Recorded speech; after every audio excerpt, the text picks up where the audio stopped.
사실 오늘 읽을 말씀은 요한복음 좀 기존에 우리가 수요 예배에 흘렀던 그 흐름과 약간 좀 생뚱맞기도 하죠. 그것은 제가 지금 이제 목사고시 준비하고 있기 때문입니다.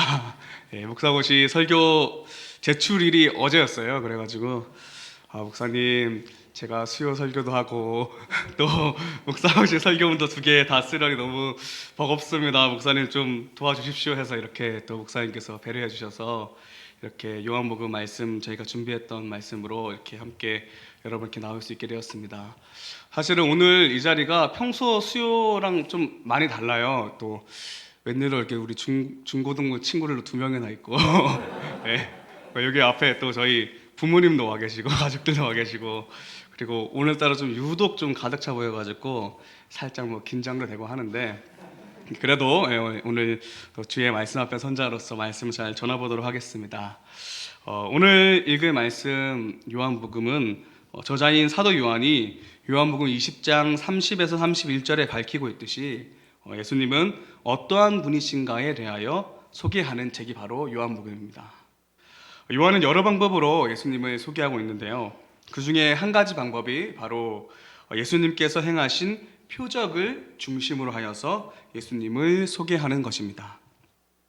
좀 더 자세히 말하면 예수님께서 행하신 이 표적이 단순히 어떤 놀라운 일들을 기적을 행하시는 것이 아니라 자기 자신이 어떠한 존재인지를 나타내시는데 요한은 자신의 이 글들을 통해서 이 점을 잘 정리해 놓았다는 말입니다.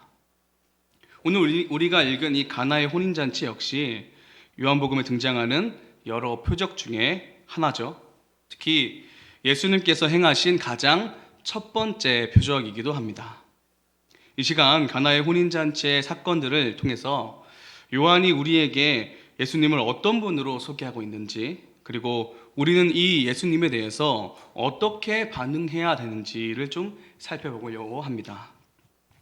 오늘 본문은 가나라는 지역의 혼인잔치를 배경으로 하고 있습니다.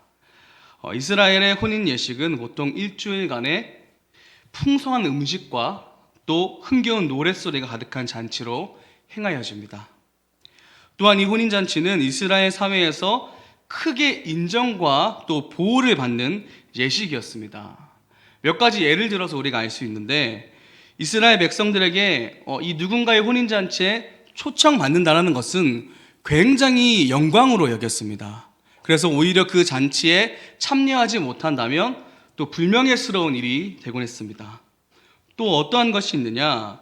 이 혼인한 신랑은 1년 동안 군대를 가지 않아도 됩니다. 그리고 여러 사회적 의무를 감당하지 않아도 된다고 신명기 말씀에 기록하고 있습니다. 그렇기 때문에 반대로 혼인잔치에 참여한 하객들을 위해서 음식과 음악을 잘 준비하는 것이 혼인을 주관하는 신랑의 마땅한 의무이기도 합니다. 그런데 오늘 본문을 보면 이 예수님께서 참석하신 이 혼인잔치에 어떠한 사건이 벌어집니다. 너무나도 저희가 잘 알고 있죠. 바로 혼인잔치의 핵심인 포도주가 다 떨어진 것이죠. 혼인잔치에서 이 포도주는 단순히 음료라는 의미 그 이상의 역할을 감당하고 있습니다. 왜냐하면 성경에서 이 포도주를 어떻게 상징하고 있냐면 하나님이 주신 복과 은총 그리고 기쁨을 이 포도주가 상징하고 있기 때문입니다. 기쁨이 넘쳐야 할 이 혼인잔치에서 포도주가 떨어졌다는 것은 이제 이 결혼식에 기쁨이 떨어졌다라는 의미와 같은 것이죠. 혼인잔치의 신랑이 자신이 져야 할 이 의무를 잘 감당하지 못했다고 욕을 먹어도 지금 이 상황은 마땅한 일이었습니다. 그런데 이렇게 포도주가 떨어진 이 상황 가운데서 우리가 단순히 어떻게 신랑이 이것 하나 준비 다 못했냐라고 그냥 말할 수 있는 것일까요? 저는 제가 결혼하기 전까지만 해도 신랑이 잘못했네 이 생각을 했습니다. 그런데 제가 결혼을 해봤잖아요. 어느 신랑이 자신의 결혼을 준비하는데 소홀하겠습니까? 신랑이라면 그럴 수 없죠. 내 가정의 첫 시작을 이룬 이 혼인잔치가 많은 사람의 축복과 기쁨이 넘쳐나는 혼인잔치가 되고 싶은 것이 당연합니다. 제가 말했듯이 제가 작년에 10월 1일에 결혼을 했는데 저는 어린 시절부터 결혼을 꿈꿔왔고 또 그래서 관심도 많았고 또 결혼한 지인들에게 제가 평소에 결혼 어떻게 준비했냐라고 이제 현실적으로 금액이 얼마 드냐부터 시작해가지고 많이 물어봤었거든요. 그래서 제가 이제 내가 만약에 결혼을 한다면 그때는 이제 결혼할 사람도 없었는데 결혼을 한다면 이렇게 저렇게 준비해서 어느 정도의 금액이 들고 머릿속으로 다 정리해 놓았었습니다. 그런데 실제로 결혼을 준비해 보니까 제가 생각하고 계획한 대로 되는 것이 별로 없었습니다. 거의 대부분 다 틀려버렸죠. 준비할 것도 많고 재정적인 부담도 많이 되고 또 신경 써야 할 것도 너무나 많았습니다. 그러나 이 결혼과 결혼 예배가 많은 분들의 축복과 기쁨이 넘치는 시간이 되었으면 좋겠다라는 그 마음 하나로 저와 저희 아내는 쉽지는 않았지만 정말로 열심히 준비했던 기억이 여전히 생생합니다. 그리고 결혼식이 얼마나 하나님 은혜 가운데서 기쁨과 또 축복이 넘치는 결혼식이 되었는지 모릅니다. 혼인잔치의 신랑, 오늘 이 본문에 나온 혼인잔치의 신랑 역시 같은 심정일 것입니다. 자신의 혼인잔치를 위해서 열심히 준비했겠죠. 하지만 그 당시에 이 시대적인 배경을 고려해 보면 이 혼인잔치를 그 당시에 잘 준비하는 것이 쉽지 않았을 것입니다. 예수님의 공생의 당시 이스라엘의 상황은 로마 제국의 압제 아래에 있었죠. 로마로부터 왕국을 넘겨받은 이 헤롯은 자신의 영토를 확장하기 위해서 인근 나바티안족과 전쟁을 일으켰으며 또 각종 건축에 심취해서 노동력을 착취했습니다. 또한 자신의 왕권을 유지하기 위해서 이 반란에 싹이 될 만한 것들은 다 제거하기에 힘썼습니다. 예수님께서 탄생할 당시 이 헤롯이 어떻게 했습니까? 메시아의 탄생의 이야기를 듣고 2살 아래의 사내 아이들을 전부 다 제거해버리라는 명령을 내린 것만 봐도 우리는 이를 알 수 있습니다. 또한 헤롯은 로마 황제의 환심을 사는 것에 굉장한 힘을 쏟았습니다. 실제로 얼마나 그가 많은 환심을 샀는지 로마 황제가 이 헤롯이 너무나도 마음에 들어서 그의 유능함을 보고 통치 지역을 다른 사람들의 것을 뺏어서까지 이 헤롯 대왕에게 주기도 하였습니다. 그렇다면 그 환심을 사기 위해서 얼마나 많은 세금과 또 특산품들을 바쳤는지 우리는 가늠할 수 없을 것입니다. 이러한 상황 가운데 아무리 혼인잔치라고 해도 마냥 풍성하게 준비할 수는 없었을 것입니다. 그러니까 즉 오늘 본문 속에 포도주가 떨어진 이 불완전한 잔치는 당시 로마의 세계 정복으로 인한 불안정한 세상의 모습을 반영하고 있다라는 말입니다. 사람이 사람을 정복하는 역사가 얼마나 잔혹한 역사입니까? 그러나 이 잔혹한 이야기들은 죄가 세상에 들어가고 나서 계속해서 이 세상 가운데 반복되었습니다. 사람이 사람을 죽이고 사람이 사람을 도구로 여기고 사람이 사람을 짐승 취급하며 착취하는 일이 이 세상에 예나 지금이나 가득하다는 말입니다. 지금 역시 마찬가지죠. 우리는 매일 아침 뉴스에서 이 죄로 피폐해진 이 불완전한 세상에 얼마나 많은 범죄와 안타까운 소식들이 있는지 마음이 무거워집니다. 얼마 전에 전 세계에 사실 지금도 계속되고 있죠. 전 세계 사람들의 마음을 아프게 하는 일이 있었습니다. 이 튀르키예와 또 시리아에 일어난 이 지진 대참사입니다. 저는 이 소식을 들을 때 얼마나 마음이 아픕니까? 그래서 저희 교회적으로 또 저희 중고등부도 어떻게 하면 이 사람들을 도울 수 있을까 힘쓰고 기도하지 않습니까? 그런데 지금 그 참사의 현장에 뉴스를 보니까 그 현장을 수습하는 대원으로 위장하여서 도둑질을 하는 사람이 들끓고 있답니다. AI로 가짜 모금 영상을 만들어서 복음을 유도하는 이 사기 행각들이 많이 일어나고 있다고 합니다. 참 잔인한 일입니다. 그러나 이것이 지금 죄로 피폐해진 이 세상의 현실이라는 말입니다. 포도주가 떨어져 버린 잔치처럼 이 세상은 불완전하고 부조리함이 넘쳐납니다. 왜냐하면 죄가 이 세상을 피폐하게 만들어버렸기 때문입니다. 우리는 이 사실을 직시해야 합니다. 하지만 사랑하는 성도 여러분, 우리가 사는 이 세상 너무나도 불완전하지만 그 불완전한 상태로 멈추지 않는다는 건 역시 우리가 깨달아야 합니다. 이를 완전케 하시는 분이 있습니까? 그분이 누구십니까? 바로 예수 그리스도이십니다. 오늘 본문 속 불완전했던 이 혼인잔치는 불완전한 채로 끝나지 않죠. 오히려 앞전에 나왔던 포도주보다 더 품질이 좋은 포도주가 제공되었습니다. 그리고 이로 인해서 혼인잔치에 참여한 하객들이 뭐라 했습니까? 칭찬하였죠. 포도주가 떨어져 위기에 놓였던 잔치는 이제 그런 불완전한 이 긴장과 두려움이 감도는 잔치가 아니라 금세 기쁨이 가득한 완전한 잔치가 되었습니다. 그 이유는 무엇입니까? 바로 예수님께서 물을 포도주로 변화시켰기 때문입니다. 다시 말해 예수님께서 이 불완전한 잔치를 완전케 하셨습니다. 그리고 예수님의 이 표적은 자신이 죄로 피폐해져 버린 이 불완전한 세상을 완전하게 하시려고 왔음을 분명하게 보여주고 있습니다. 네, 그렇습니다. 앞전에 요한이 표적을 통해서 소개하고자 했던 이 예수님은 바로 이 땅을 완전하게 하실 분입니다. 예수님께서는 이 혼인잔치에 우연히 방문해서 단순한 어떠한 호의로 이 같은 일을 행하신 것이 아닙니다. 우리에게 말씀이 육신이 되어 우리 가운데 거하고 있음을 내어 보이기 위해서 그 표적을 행하신 것입니다. 구약의 선지자 중에 예수님의 이 성취를 확인할 수 있는 말씀이 있습니다. 아모스 9장 19절 말씀인데 제가 한번 읽어보도록 하겠습니다.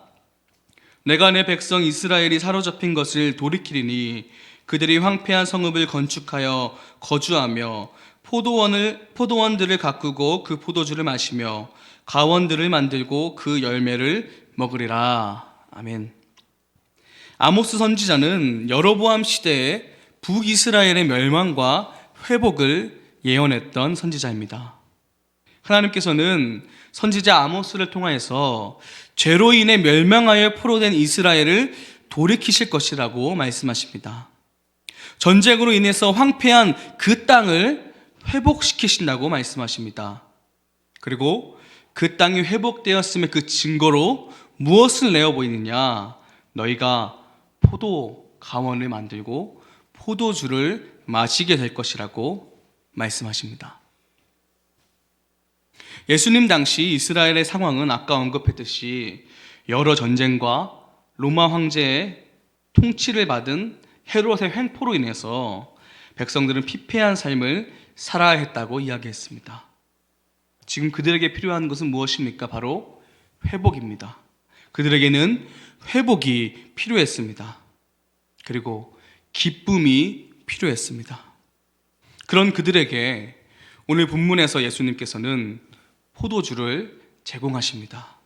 즉 그들이 그토록 필요로 했던 회복과 기쁨을 지금 예수님께서 제공해 주신다는 말입니다.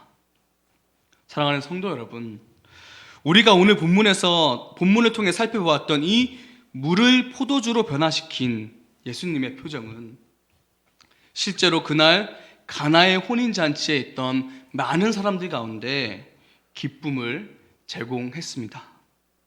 그러나 이 표적이, 이 예수님께서 그 2000년 전에 행했던 이 표적이 우리에게도 회복과 기쁨을 준다는 사실을 우리는 깨달아야 합니다.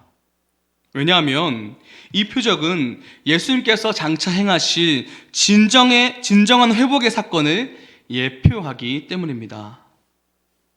가나의 혼인잔치에서 포도주를 제공하셨던 예수님은 장차 골고다 언덕에서 자신의 물과 피를 쏟아내시며 이 땅의 모든 죄를 대속하십니다.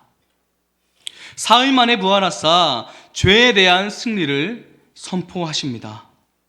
거기서 그치지 않죠. 승천하신 예수님께서 다시 이 땅에 오실 때에 우리는 만물의 회복을 보게 될 것입니다. 이에 대해서 베드로도 베드로후서 3장과 10에서 13절에 이렇게 이야기했습니다.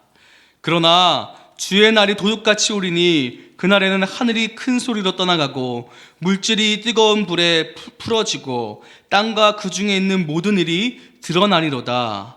우리는 그의 약속대로 의가 있는 곳인 새 하늘과 새 땅을 바라보도다. 아멘.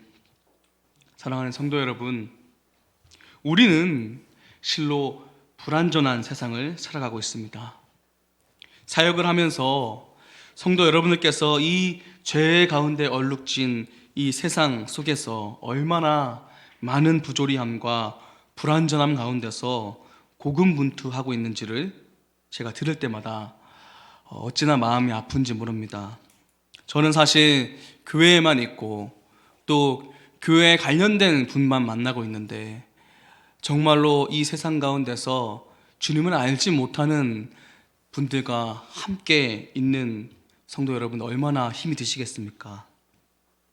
그러나 이 죄로 인해서 고통과 두려움이 파도치는 이 세상, 이 불완전한 세상과 우리의 인생을 예수님께서 완전케 하십니다. 주께서 말씀하십니다. 평안을 너에게 끼치노니 곧 나의 평안을 너희에게 주노라. 내가 너희에게 주는 것은 세상이 주는 것과 같지 아니하니라. 너희는 마음에 근심하지도 말고 두려워하지도 말라. 아멘. 그렇습니다. 이 죄로 피폐해져 버린 세상은 우리의 마음을 흔들며 우리를 두려움 가운데로 몰아가지만 거센 풍랑과 파도를 잠잠케 하셨던 주께서 이 땅을 완전케 하시고 우리에게 평안을 주십니다. 우리는 이 사실을 잊어서는 안 됩니다. 하지만 단순히 이 사실을 기억하는 것만으로 우리는 주께서 주신 이 완전함을 누릴 수 없습니다. 그렇다면 어떻게 해야 하냐? 바로 믿음으로 순종하셔야 합니다. 예수님께서 이루시는 이 회복을 누리는 방법은 예수님을 믿고 순종하는 것입니다. 이는 오늘 본문의 혼인잔치에서도 발견할 수 있습니다. 혼인잔치에 포도주가 떨어진 그때에 예수님의 어머니인 마리아는 예수님께 이 사실을 알립니다. 예수님께서는 자신의 어머니의 이 말에 이 일이 나와 상관없다라고도 말씀하셨죠.